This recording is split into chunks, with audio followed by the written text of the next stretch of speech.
Les visages sur le mur.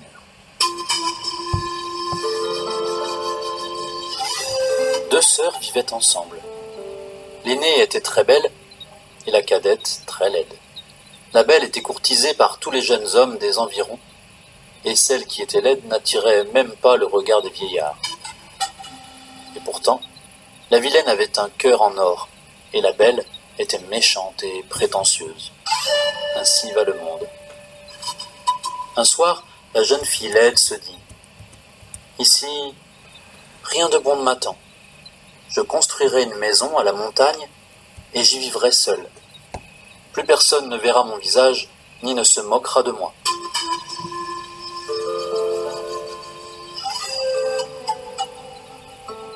Au petit matin, elle quitta le village et se dirigea vers la montagne. La jeune fille marcha toute la journée et ses jambes étaient fatiguées lorsqu'elle aperçut enfin un filet de fumée s'élever au-dessus de la vallée. Elle s'approcha et vit, assise devant une jolie petite maison, une vieille femme aveugle. Elle avait des nattes grises, mais ses lèvres étaient d'un rouge éclatant et ses dents brillaient comme des diamants. Plus étonnant encore, elle avait deux visages, l'un devant et l'autre derrière. C'est sûrement une sorcière, pensa la jeune fille. Néanmoins, elle la salua très poliment et s'enquit de sa santé. « Je me porte bien, merci, » répondit la sorcière. « Seuls mes yeux ne voient plus comme avant. C'est pourquoi je cherche une servante. Ne voudrais-tu pas travailler pour moi? Tu auras un bon salaire et à manger autant que tu voudras. » « Pourquoi pas? » répondit la jeune fille en se disant « Je serai bien ici et les yeux aveugles ne verront pas ma laideur. » La jeune fille laide travailla donc chez la sorcière et s'en trouva bien. Tous les jours, elle ajoutait une pièce d'or dans un petit coffret et elle mangeait à satiété. La sorcière lui avait même donné une jolie robe. La jeune fille la méritait bien, car elle servait sa maîtresse loyalement, ne profitant pas du fait que la vieille femme était aveugle.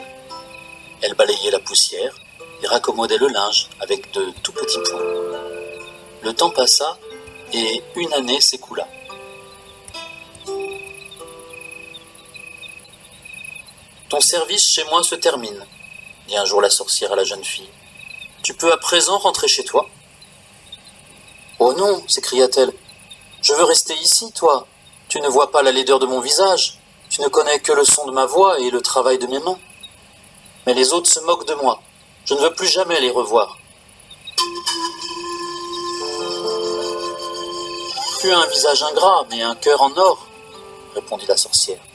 « Mes yeux paraissent aveugles, mais ils voient beaucoup mieux que ceux des autres. N'as-tu pas remarqué que j'en ai 4? Quand 2 dorment, les 2 autres restent éveillés. Je connais ton visage depuis le jour où tu es arrivé. Et en vérité, il m'importe peu qu'il soit beau ou laid, mais cela semble vital pour toi, et c'est pourquoi j'ai décidé de t'aider. À présent, entre dans la maison et touche le miroir qui est contre le mur. » La jeune fille fit comme la vieille femme lui avait dit, la tête baissée. Pour éviter de voir son visage, elle tendit la main vers le miroir. Soudain, celui-ci s'ouvrit comme une porte, et derrière lui, une autre pièce apparut. Sur les murs, il y avait des centaines de visages. « Vas-y, choisis celui qui te plaît, » commanda la sorcière. La jeune fille, émerveillée, regarda attentivement tous ces innombrables visages et finit par en choisir un, gentil et souriant, avec de grands yeux.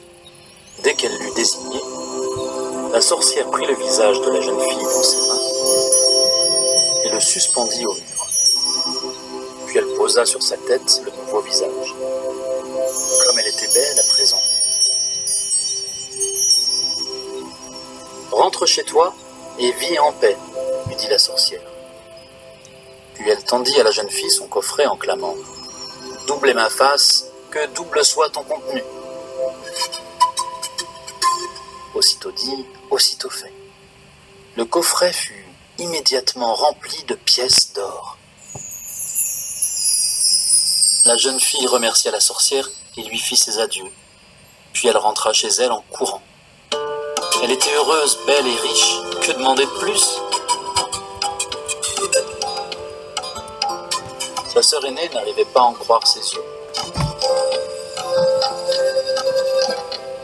Elle ne reconnut sa cadette qu'au son de sa voix. Mais ce changement ne l'eut plus guère, car la laide était maintenant plus belle qu'elle. « Moi aussi j'irai dans la montagne », se dit-elle, quand elle eut appris comment sa sœur avait réussi. Si la sorcière avait su rendre si beau le visage si laid de sa sœur, le sien, déjà si gracieux, deviendrait le plus beau du monde. Puis, sans tarder, la sœur aînée prit la route. Elle marcha toute la journée et commençait à être fatiguée lorsqu'elle vit un filet de fumée s'élever au-dessus de la vallée. Elle se dirigea vers lui et arriva près d'une jolie maisonnette devant laquelle était assise une vieille femme aveugle. Elle avait des nattes grises, mais ses lèvres étaient d'un rouge éclatant et ses dents brillaient comme des diamants. Le plus étonnant était encore son visage. Elle en avait deux, un devant et un derrière. « C'est la sorcière », pensa la jeune fille. Elle fit une grimace désobligeante, puisque la vieille femme ne voyait rien, puis d'une voix mielleuse, elle s'enquit de sa santé. Et la sorcière la prit à son service, tout comme sa sœur. La belle jeune fille fit semblant de travailler. Tantôt elle faisait un peu de bruit en remuant quelques objets, tantôt elle donnait de petits coups de balai, mais elle passait le plus clair de son temps devant la glace à s'admirer. La poussière s'accumula bientôt dans tous les coins de la maisonnette, et le linge fut raccommodé très grossièrement. Néanmoins, tous les jours la jeune fille mangeait à volonté, et elle recevait également une pièce d'or qu'elle rangeait dans son coffret. Ainsi, une année passa. « Ton service chez moi touche à sa fin, » dit un jour la sorcière. « À présent, tu peux rentrer chez toi. »« Oh non !» objecta la jeune fille. « Je ne veux rentrer qu'avec un nouveau visage. »« C'est ce que tu veux. Entre donc dans la maison et touche le miroir, » répondit la sorcière. La jeune fille se dépêcha de rentrer, tendit la main et le miroir s'ouvrit comme une porte. Derrière lui, il y avait une autre pièce où d'innombrables visages étaient accrochés sur les murs. « Ferme les yeux et ne les ouvre pas avant que je ne te le dise, » ordonna la sorcière. Puis, elle prit la tête de la jeune fille dans ses mains, ôta son joli visage et le suspendit au mur. Elle posa ensuite sur la tête de la jeune fille le visage de sa sœur cadette. Puis, elle lui tendit son petit coffret, après y avoir jeté de la poussière ramassée dans un coin de la pièce, et avoir dit « Doublez ma face, que double soit ton contenu. » Elle conduisit ensuite la jeune fille devant la maison et lui dit « Tu peux ouvrir les yeux à présent et rentrer chez toi ?» La jeune fille ne dit ni au revoir ni merci et descendit la colline en courant, pressée qu'elle était de rentrer au village. Vous pouvez aisément imaginer ce qu'elle ressentit quand elle se vit dans un miroir et qu'elle entendit les quolibets des voisins. Lorsqu'elle ouvrit le coffret, un nuage de poussière s'en échappa et se posa dans ses cheveux. Elle ne réussit plus jamais à les démêler. Elle fut si honteuse que très vite, elle quitta le village. Personne ne sut où ses jambes l'avaient guidée. Plus jamais dans la région, on entendit parler d'elle.